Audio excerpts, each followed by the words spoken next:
कभी कभी बुरी आदतें जाती नहीं लोगों की, तो उसके लिए उनकी डेंटिंग पेंटिंग करवानी पड़ती है कायदे से। तो मौलाना भूल गया कि शासन किसका है। सबक तुम्हें ऐसा सिखा देंगे कि तुम्हारी आने वाली पीढ़ी दंगा करना भूल जाएगी। कौन मौलाना हैदराबाद से बोलता है, कौन कहां से बोलता है, इसलिए बहुत चिंता मत करिए, क्योंकि बकरे की अम्मा कब तक खैर मनाएगी आप देखते रहिए बस।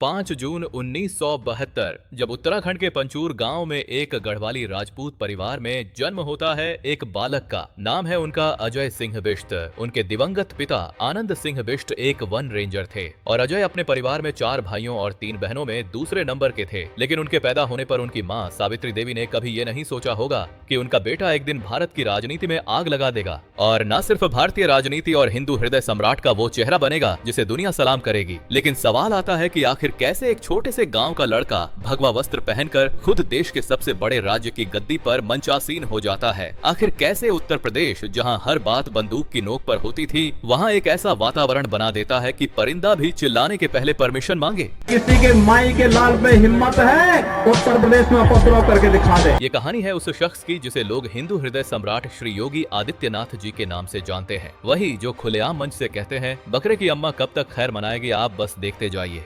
कौन मौलाना हैदराबाद से बोलता है, कौन कहां से बोलता है, इसलिए बहुत चिंता मत करिए, क्योंकि बकरे की अम्मा कब तक खैर मनाएगी आप देखते रहिए बस। अजय के पिता का गवर्नमेंट जॉब की वजह से ट्रांसफर होता रहता था। इसी वजह से उनकी मां सावित्री देवी ने यह फैसला किया कि वह अजय और अपने बाकी बच्चों के साथ पौड़ी गढ़वाल के पंचूर गांव में ही रहेंगी। अब 12वीं तक की पढ़ाई पूरी करने के बाद अजय ने कोटद्वार के पीजी गवर्नमेंट कॉलेज में ग्रेजुएशन के लिए दाखिला लिया और यहीं से इस कहानी में वह मोड़ आता है जहाँ से सब कुछ बदलने लगता है। अजय की बहन कौशल्या के देवर जयप्रकाश पहले से ही उसी कॉलेज में पढ़ाई कर रहे थे। Jayaprakash Communist Party of India के छात्र संगठन SFI से जुड़े हुए थे। उनकी कोशिश थी कि अजय भी उसी संगठन का हिस्सा बने, लेकिन अजय RSS के छात्र संगठन ABVP से जुड़ गए। फिर साल 1992 में अजय ने कॉलेज स्टूडेंट यूनियन के सेक्रेटरी पद का चुनाव लड़ने की इच्छा जताई, लेकिन ABVP ने उन्हें टिकट देने से मना कर दिया। अब अजय ठहरे जिद्दी, वो कहां मानने वाले थे, तो भैया अजय जी निर्दलीय ही चुनावी मैदान में उतर गए। लेकिन अफसोस उन्हें यहां हार का सामना करना पड़ा। इस हार के बाद अजय ने ऋषिकेश के पंडित ललित मोहन शर्मा कॉलेज में MSc मैथमेटिक्स में दाखिला ले लिया और यहीं से MSc फर्स्ट ईयर के दौरान गोरखपुर के गोरखनाथ मठ के महंत अवैधनाथ से अजय का मेल जोल बढ़ने लगा। महंत अवैधनाथ अजय के दूर के चाचा लगते थे। उस वक्त वह गोरखपुर से लोकसभा सांसद भी बन चुके थे। फिर 1993 में कॉलेज की पढ़ाई खत्म होने के बाद अजय सरकारी नौकरी की तलाश में दिल्ली आ जाते हैं, लेकिन किस्मत ने उनके लिए कुछ और ही तय कर रखा था। उन्हें सरकारी नौकरी नहीं मिली। उसी दौरान संयोग से महंत अवैधनाथ इलाज के लिए दिल्ली के एम्स अस्पताल में भर्ती थे। अजय के पास उस समय कोई काम नहीं था, इसीलिए वह उनकी देखभाल में लग गए। इसी दौरान महंत अवैधनाथ ने अजय से गोरखनाथ मठ से जुड़ने की बात कही, तो नवंबर 1993 में अजय बिना अपने घर वालों को बताए गोरखपुर पहुंच गए। इसके बाद 15 फरवरी 1994 को महंत अवैधनाथ ने अजय बिष्ट को नागपंथ की दीक्षा दे दी और उन्हें अपना उत्तराधिकारी घोषित कर दिया। उस दिन 31 साल के अजय बिष्ट की पहचान हमेशा के लिए बदल गई। उसी दिन से वह योगी आदित्यनाथ बन गए।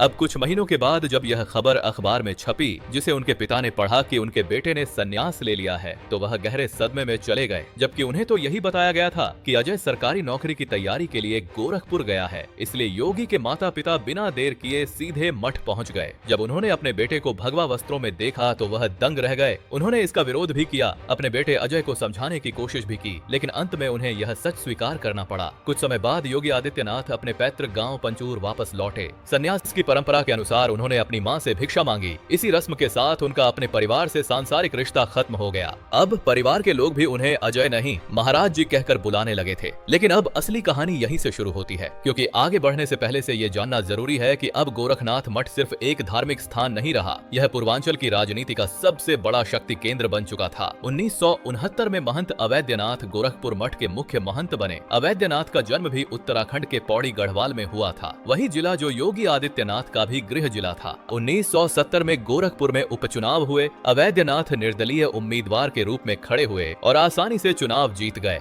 अपने गुरु की तरह अवैधनाथ ने भी राम मंदिर की राजनीति को आगे बढ़ाया। उन्होंने कहा कि आज यहाँ मुसलमानों की संख्या बढ़ाने के लिए 2 करोड़ घुसपैठिए इस देश में आ गए हैं। उन्हें 4 शादियों की छूट दी गई है। परिवार नियोजन से उन्हें मुक्त रखा गया है। फिर 21 जुलाई 1984 को अयोध्या में श्री राम जन्मभूमि यज्ञ समिति का गठन हुआ और महंत अवैधनाथ को इसका अध्यक्ष बनाया गया। 1 नवंबर 1985 को उन्होंने सरकार को अल्टीमेटम दे दिया कि या तो राम जन्मभूमि के ताले खोल दिए जाएं या फिर एक बड़े आंदोलन के लिए तैयार तैयार रहा जाए, जिसके चलते 1 फरवरी 1986 को अदालत के आदेश से राम जन्मभूमि के ताले खोल दिए गए। जिसके बाद 1989 में अवैधनाथ ने एक बड़ा बयान दिया कि कुरान में मुसलमानों को दूसरे धर्मों के पवित्र स्थलों पर मस्जिद बनाने से रोका गया है, इसलिए बाबरी मस्जिद को हटाना जायज है।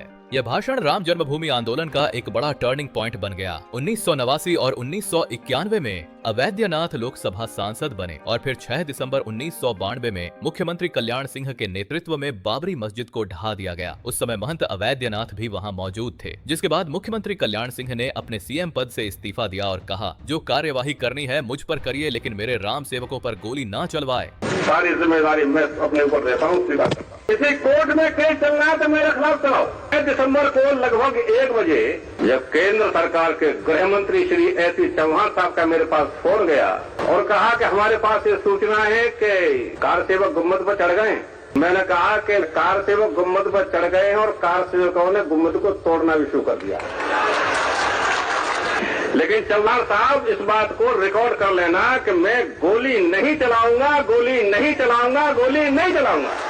कि ढांचा नहीं बचा, मुझे कोई गम नहीं इस बात का, और ढांचे के टूटने का न मुझे कोई खेद है, न कोई पश्चाताप है, न कोई प्रायश्चित है। तो इसका मतलब no regret, no repentance, no sorrow, no grief. उन्होंने कहा कि राम मंदिर के लिए ऐसे कई सीएम पद कुर्बान हैं, जिसके बाद उन्हें गिरफ्तार कर लिया गया। मस्जिद के गिरने के बाद कई जगह दंगे हुए, जिसमें लिब्रान आयोग ने अवैधनाथ का नाम उन लोगों की सूची में शामिल किया जिन्होंने देश को सांप्रदायिकता के कगार पर पहुंचाया। लेकिन इससे उनकी लोकप्रियता में कोई कमी नहीं आई, बल्कि उनकी साख और मजबूत हो गई। यही वो समय था जो योगी आदित्यनाथ का भविष्य तय कर रहा था। जी हाँ, 1996 की गर्मियों में गोरखनाथ मठ के छात्रों का गोलघर बाजार के दुकानदारों से झगड़ा हो गया। मामला इतना बढ़ गया कि पुलिस ने छात्रों के हॉस्टल तक उनका पीछा किया। योगी आदित्यनाथ छात्रों के समर्थन में सामने आ गए। उनकी मौजूदगी से छात्रों में एक नया जोश भर गया और पुलिस को पीछे हटना पड़ा। इस घटना के बाद गोरखपुर के छात्रों को योगी आदित्यनाथ में एक आदर्श नेता दिखाई देने लगा। इसलिए महंत अवैधनाथ ने योगी को अपना प्रचार प्रबंध का प्रभारी बना दिया। अब 1998 में उम्र को देखते हुए महंत अवैधनाथ ने राजनीति से संन्यास ले लिया और अपनी पूरी विरासत योगी आदित्यनाथ को सौंप दी। अब 1998 में ही लोकसभा चुनाव थे, तो में योगी आदित्यनाथ मैदान में उतरे और जीत दर्ज की। वह लोकसभा के सबसे कम उम्र के सांसद बने। उस समय उनकी उम्र केवल 26 साल थी, लेकिन योगी महंत अवैधनाथ से मुकाबले कम वोटों से जीते। तभी योगी को समझ आया कि उन्हें अपने लिए एक अलग संगठन की जरूरत है। इसलिए 2002 में योगी जी महाराज ने हिंदू युवा वाहिनी का गठन किया। यह संगठन भाजपा और RSS से अलग था। इसी मंच के जरिए योगी ने गोरखपुर और आसपास के पूरे इलाके में अपना प्रभाव फैलाना शुरू किया। जब ढांचा ढहाने से नहीं कोई रोक पाया तो मंदिर बनाने से कौन रोक पाया? अब तो निर्माण होना है। इसलिए कि आखिर हिंदू कब तक पलायन करेगा? हिंदू अलग संस्कृति है, मुस्लिम अलग संस्कृति है। दोनों एक साथ नहीं रह सकती। दो संस्कृतियां कभी एक साथ नहीं रह सकती हैं। ये टकराव होगा, जरूर होगा। ऐसे करके हिंदू युवा वाहिनी में ठाकुर कार्यकर्ताओं की संख्या अधिक थी। कई लोग इसे ठाकुर युवा वाहिनी कहकर भी संबोधित करने लगे। लेकिन योगी को समर्थन सिर्फ अपनी जाति तक सीमित नहीं था। गोरखपुर मठ से जुड़ी पिछड़ी जातियों और दलित वर्गों का समर्थन भी उन्हें लगातार मिलता जा रहा था। एक उदाहरण यह भी था कि एक सोमवार की रात वह एक दलित परिवार के घर पहुंचे और वहीं उन्होंने खाना खाया। योगी हर दिन जनता दरबार भी लगाते थे। वहाँ समाज का सबसे गरीब और सबसे कमजोर व्यक्ति भी जाकर अपनी बात रख सकता था। यहाँ तक कि अगर कोई मुसलमान भी अपनी फरियाद लेकर पहुंचता तो उसकी मदद करने की कोशिश की जाती थी। इन सभी कारणों से योगी गोरखपुर में धीरे धीरे एक बड़ा नाम बनते चले गए। जिसके बाद 2004 के लोकसभा चुनाव में जब पूरे देश में बीजेपी को हार का सामना करना पड़ा, तब भी योगी गोरखपुर सीट से जीत दर्ज करने में सफल रहे। लेकिन अब योगी और हिंदू युवा वाहिनी के प्रभाव के बढ़ने के साथ ही गोरखपुर और उसके आसपास के जिलों में सांप्रदायिक घटनाओं की संख्या तेजी से बढ़ने लगी। अक्टूबर 2005 में मऊ जिले में दंगा हुआ। इस दंगे को भड़काने का आरोप मुख्तार पर ही लगा। इसी दंगे के बाद योगी आदित्यनाथ और मुख्तार के बीच दुश्मनी और ज्यादा बढ़ गई। उस साल रमजान और दशहरा एक साथ पड़े थे। 13 अक्टूबर को कुछ मुसलमानों ने शिकायत की कि लाउड स्पीकर पर हिंदू भजन बजाए जाने से उन्हें नमाज पढ़ने में दिक्कत हो रही है। प्रशासन ने तनाव कम करने के लिए एक हिंदू कार्यक्रम को 29 अक्टूबर तक टाल दिया। लेकिन अगले ही दिन हिंदू युवा वाहिनी के लोग इस फैसले के खिलाफ सड़कों पर उतर आए।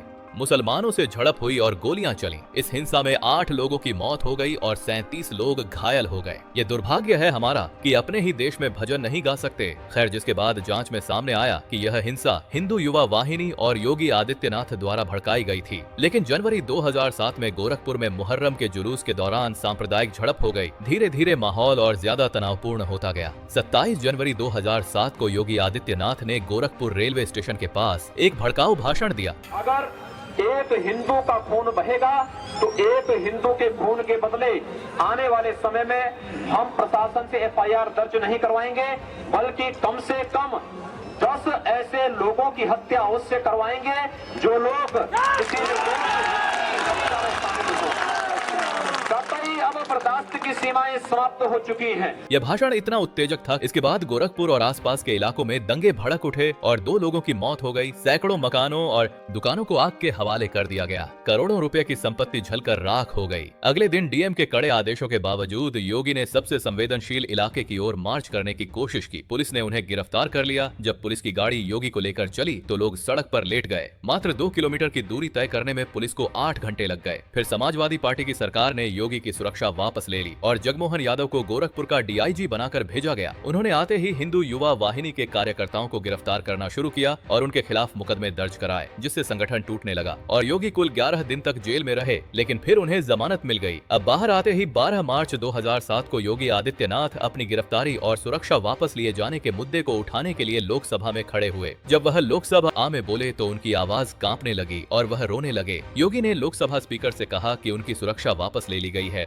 और उनकी जान को खतरा है। मुझे संरक्षण नहीं दे सकता है तो मैं आज ही सदन को छोड़ करके वापस जाना चाहता हूं। मैंने अपने जीवन से संन्यास लिया है अपने समाज के लिए।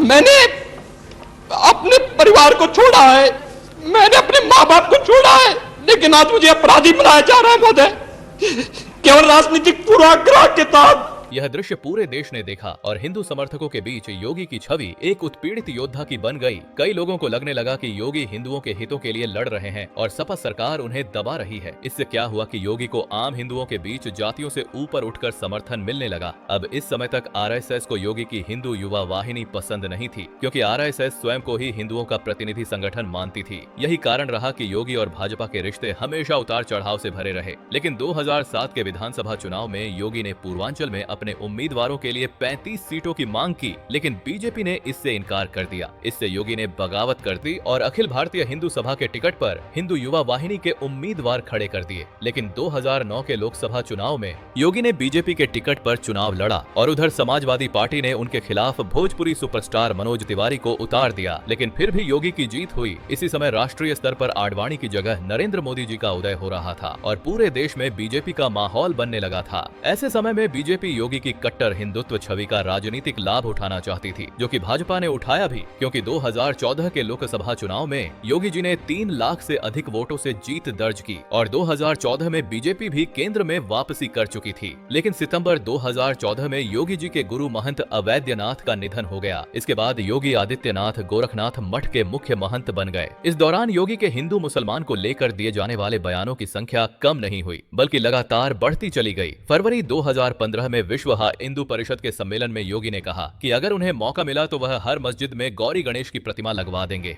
जुलाई 2016 में योगी ने यह बयान दिया कि मदर टेरेसा ने भारत का ईसाईकरण करने की साजिश रची थी। उन्होंने कहा कि ईसाइयों ने भारत में खतरनाक स्थिति पैदा कर दी है। इन बयानों के साथ साथ योगी की लोकप्रियता भी लगातार बढ़ती रही। अब 2017 में उत्तर प्रदेश में विधानसभा चुनाव होने वाले थे, इसीलिए हिंदू युवा वाहिनी ने बीजेपी पर दबाव बनाना शुरू कर दिया कि योगी को मुख्यमंत्री का उम्मीदवार घोषित किया जाए। लेकिन बीजेपी ने ऐसा नहीं किया। पार्टी बिना किसी मुख्यमंत्री चेहरे के चुनाव में उतरी और प्रधानमंत्री नरेंद्र मोदी के नाम पर ही वोट मांगे गए। अब करीब 17 साल बाद बीजेपी ने वापस से यूपी में भारी मतों से वापसी की, जिसके चलते भाजपा समर्थकों के बीच योगी को मुख्यमंत्री बनाने की जबरदस्त मांग उठने लगी। जबकि सीएम पद की रेस में मनोज सिन्हा थे और उधर उत्तर प्रदेश बीजेपी के अध्यक्ष केशव प्रसाद मौर्य खुद मुख्यमंत्री बनने का सपना देख रहे थे। इसीलिए उन्होंने योगी से हाथ मिला लिया। अब योगी ने आरएसएस से संपर्क किया, केंद्र पर दबाव बनाया, जिससे आरएसएस ने उनकी उम्मीदवारी का समर्थन कर दिया। इस प्रकार योगी 19 मार्च 2017 को देश के सबसे बड़े राज्य उत्तर प्रदेश के मुख्यमंत्री बन गए।